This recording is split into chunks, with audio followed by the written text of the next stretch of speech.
بسم الله الرحمن الرحيم تبارك الذي بيده الملك وهو على كل شيء قدير الذي خلق الموت والحياة ليبلوكم أيكم أحسن عملا وهو العزيز الغفور الذي خلق 7 سماوات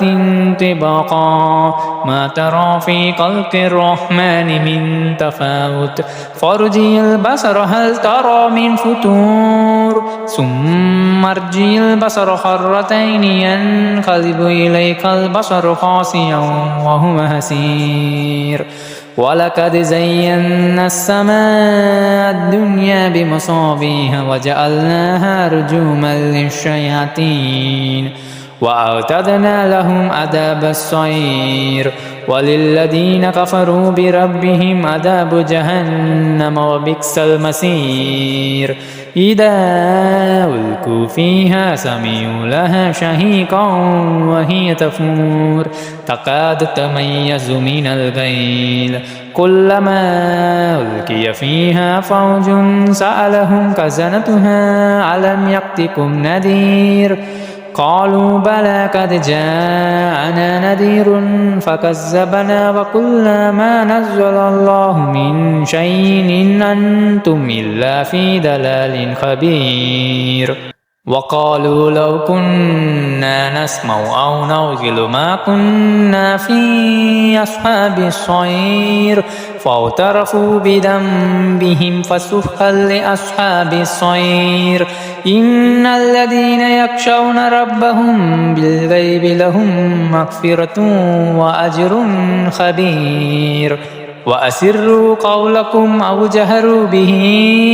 إنه عليم بذات الصدور ألا يعلم من خلق وهو اللطيف الخبير هو الذي جعل لكم الأرض ذلولا فامشوا في مناكبها وكلوا من رزقه وإليه النشور أأمنتم من في السماء أن يكسف بكم الأرض فإذا هي تمور أم أمنتم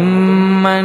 في السماء أن يرسل عليكم حاسبا فستعلمون كيف نذير ولقد كذب الذين من قبلهم فكيف كان نكير أولم يروا إلى الطير فوقهم صافات ويقبلن ما يمسكهن إلا الرحمن إنه بكل شيء بصير أمن هذا الذي هو جند لكم ينصركم من دون الرحمن إن الكافرون إلا في غرور أمن هذا الذي يرزقكم إن أمسك رزقه بل لجوا في عتو ونفور أفمن يمشي مكبا على وجهه أهدى أمن يمشي سويا على صراط مستقيم قل هو الذي أنشأكم وجعل لكم السمع والأبصار والأفئدة قليلا ما تشكرون قل هو الذي ذرأكم في الأرض وإليه تحشرون ويقولون متى هذا الوقت إن كنتم صادقين قل إنما العلم عند الله وإنما أنا نذير مبين فلما رأوه زلفة سيئت وجوه الذين كفروا وقيل هذا الذي كنتم به تدعون قل أرأيتم إن أهلكني الله ومن معي أو رحمنا فمن يجور الكافرين من عذاب أليم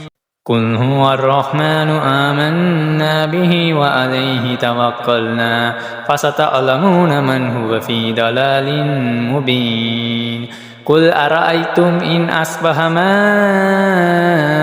غورا فمن يأتيكم بماء